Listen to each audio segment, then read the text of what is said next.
Welcome to my spoiler-free review of Contra. I believe it's from 1987. This is the arcade version. And, let's see. This game is the way it is for a very specific reason. It was designed from the ground up. They absolutely succeeded at what they set out to do. This game eats your quarters and your time. Other than that, yeah, that's not even really a criticism. It's an arcade game, of course it does. It might kick your ass for a while, but if you're good at arcade games, it's a blast, deeply satisfying to complete. So I'm not going to go over all the arcade stuff. My video on Space Harrier 2, I feel like I covered it pretty nicely. Said most that I wanted to say there. So on to the specific for this game. So I'm playing this through the version on Steam, which is the Contra Anniversary Edition, which in addition to the arcade version also features several others. I don't know, I'm kind of trying to strike a balance between, I don't want to just be like doing promotion. You can look it up yourself. I'm just saying, if you want to play it today, that's a way to play it, you know. Yeah, I've been hearing about this game for like 20 years and how I definitely gotta play it. And I think you're primarily talking about the NES North American version, which I'll get to. Not immediately, in some time. Now, where in the Space Harrier 2 video, I talk about how that one features a rewind and save state feature. This one only has the save state, and only one per difficulty. But honestly, I would argue that that is basically enough. Like I said, the game can be very challenging. You know, this, if you don't know exactly what to do from the start, like, you know, you will die within the first, like, I think 3 seconds, because as soon as the game starts, there's at least one enemy running directly at you who will kill you in one hit. Like, I'm not saying, you know, 100% game over, you have continues and such, but yeah, you know, Steven Spielberg hates this game. And that's not the only reason to love it. I really miss that show. Why did they take that off Cracked? Anyway, yeah, the game genre is run and gun. You are always moving from the left side of the screen to the right side of the screen, shooting the various enemies, some moving, some static, some shoot at you, some it's just, you know, you don't want to touch them directly. And the game allows you to aim, I want to say diagonally is the word, you know, so it's especially like upwards. Like if you want to aim downwards, you may have to, you know, whether directly down or at an angle, you may have to jump in order to do it, and that's not always going to be possible. But very frequently, if there is something underneath you that you want to shoot, you may be on a different level. I'm not talking like stage, but, you know, there's, for some of the game, you could be on the upper or lower, and you could frequently move between them. You might not always be able to move up, but you can frequently move down. So if there is something beneath you, just move down and then shoot. And let's see, like Space Harrier 2, like a bunch of arcade games, very little in the way of plot. I understand that there's more like context in some of the other versions of Contra, but yeah, that's really not what we're here for. You know, we basically just need an excuse. It's a fun escapist thing, you know, and I can 100% see why there are people who play this in the arcade who, like, years later, I think even if the NES version, if this had been the only game to ever exist in the entire, people would still love it, you know. Holy crap, almost 40 years later. I feel old. I'm roughly the same age as this game. And let's see. I only played single player. I do understand the appeal of multiplayer or co-op play. You can play as two. Yeah, it supports 2 players, and yeah, both of you will be running around shooting. The second player means more. You can shoot more within the same amount of time, and you can be in multiple positions, which can sometimes be extremely useful. Yeah, some of the boss fights will really frustrate you. Yeah, I'm not gonna lie, I'm pretty glad that I had the save states sometimes.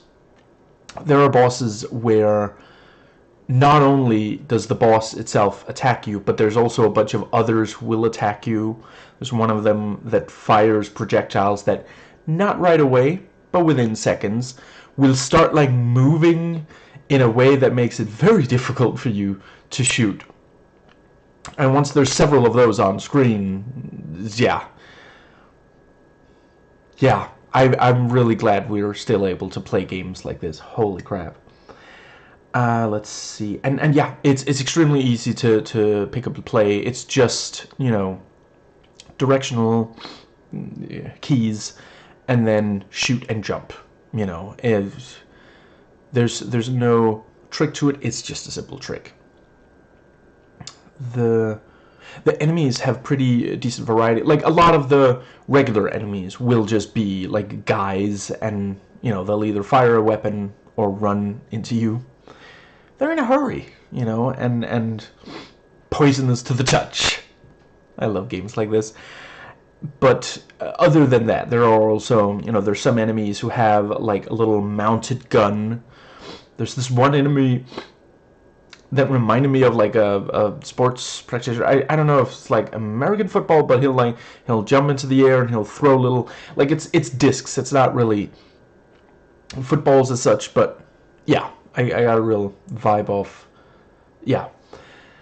Let's see, I think that might more or less cover. Yeah, I think, right, the level design was pretty nicely varied.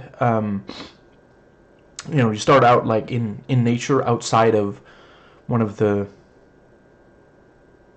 yeah, a base for that the enemy has, and you fight your way through the nature areas, and then you get into the actual base, and that actually also has this interesting, when you're inside of bases, sometimes, not always, you aren't,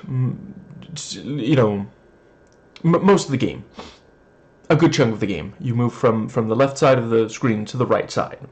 And once as you move, unless there's like a boss or otherwise there's something blocking,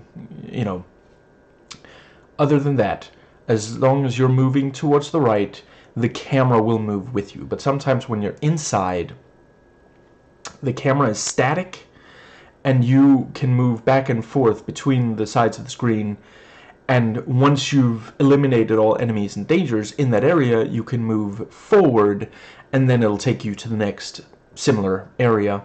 Some of these are timed, by the way. There's, thankfully you are given a countdown on the screen, but yeah, and I think that was also just a good idea, because otherwise some of these places, I think they probably realized pretty early, we got to have something more when you're headed, in these more static screen areas, because otherwise you might be able to just stay there for a long time and keep taking out enemies as they spawn, and yeah. Let's see, I think that is more or less, yeah, it took me several minutes before I figured out what is really supposed to be like the major enemy here, because most of them do just look like regular dudes, so I wasn't entirely sure if it's like, another country of human beings or something, but I'll just stick with there is something else going on. It's not like a game of like plot twists or something, but yeah. And it's also a game that really wears its influences on its sleeve. There's parts of it where you're like, okay, they definitely like that movie. Yeah, I think that does just leave us with the various power-ups. So there's this thing that gives you like a temporary shield, and you can pick up one where it will make your shots shoot out not just like straight, but like in 3 different, straight and also diagonally in 2 ways. And yes, you can still, like, in addition to shooting up and down at angles, you can do that with the, so yeah, it's super effective. And amazing for crowd work or certain boss fights. It's yeah. Let's see. Other than that, there are. I think they did a really good job with the different weapons, because it's an arcade game. You can't actually toggle between them. It's just you have one until you pick another one up, and then you have that one until you die. But the very yes, one of them, and you'll learn to either love or hate this one depending very much on the context. One of them is a flamethrower, and at short range it is devastating. It is extremely fast, immensely effective. It covers a very good amount of ground. Like, and the first time I picked one of these up in the inside segments, I was like, did I just screw myself? But no, it despite the fact that you're shooting down a hallway, I don't know, I guess it's not that long of a hallway, but yeah, the flamethrower can reach the end, and there it might actually be the very best. But yeah, the limitation is very much the range. The laser has range, power, but not speed. And there was a boss fight that I struggled with for a while, until eventually I was like, I think it's the laser that's making this so difficult. So I let myself take a hit, finished off with the regular, went much easier, because yeah, the speed is sometimes key. And yeah, the regular weapon is very much this sort of happy medium. It has speed similar to, not quite what the flamethrower has. It has the range of the laser,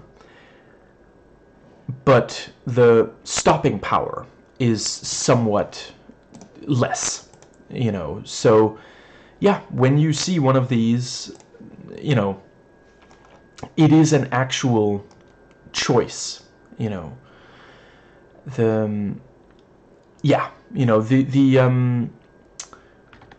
the regular one is basically a machine gun, if you are playing this on PC, make sure you press the Q button to activate. It functions as a toggle button for automatic fire, and you'll want that for the let's see. Yeah, and something I also really liked about the laser is, you basically have to be standing still as it slowly moves towards you. If you start moving, it will as well. So if you're being shot at, which is what's happening if you're playing this game, you may have to, if you're standing directly facing your enemy, and he's like shooting at you, and the laser's very slowly moving, okay, that's a slight exaggeration, but it's not fast. You may have to move off to the side and then, do the diagonal. So, yeah. Really love this game. So glad I'm playing these, like, arcade and like classic games again. I think in the Space Area 2 video, I said that I was going to do one of the Sega Mega... I'll get the title right, hold on. The Sega Mega Drive and Genesis Classics collection that I would do one of those roughly every 3 weeks. In the last 3 weeks, I found other collections, and I was like, I better actually toggle between these. So in 3 weeks time, it's another Sega Mega Drive and Genesis Classic, and then it's back to one of these others, and it won't be a Contra game at that point. It's just, I really don't want to risk burning myself out on one of these. You know, I gotta keep it more varied than that. But yeah, I think that's right. The sound design is quite good as well. It really feels like you're, you know, doing damage to the enemy. Right, and I should also say, your average enemy will go down in one hit, like you. You know, it's basically, it's the sentry guns, it's mini bosses and bosses that require multiple shots. The threat is more that there's so many of them, Sid. You know, there are times where you will be attacked by like half a dozen guys coming from different angles, many of them firing guns, you know, all at the same time. Now, let's see. It's like that, you know, fight scene in the Batman Begins in the prison. Only they have guns. Right, and there are some really cool environmental dangers as well. You know, when you're out in nature, there's like rock falls. In some of the places, there's like these, you know, I want to say it was Ebert, R.I.P., who coined the term the flame factory. You know, sometimes you'll be going through a flame factory. I have no idea what these flames are supposed to be good for, because they don't even seem that useful as like security. I feel like if you're gonna, yeah, because some of them are like above you and shoot a flame down every several seconds. Like, why wouldn't you just put it straight? Like, you could, and the answer is, of course, then you wouldn't be able to pass that part in the game because the flame goes too far for you to jump over. But yeah. Yeah, there's also this part where, like, you have these things that just move up and down, and if you touch them, you die, which, fair enough, because there's, like, spikes on it, but again, I have no clue what on earth, if this is set on Earth, that thing is even good for.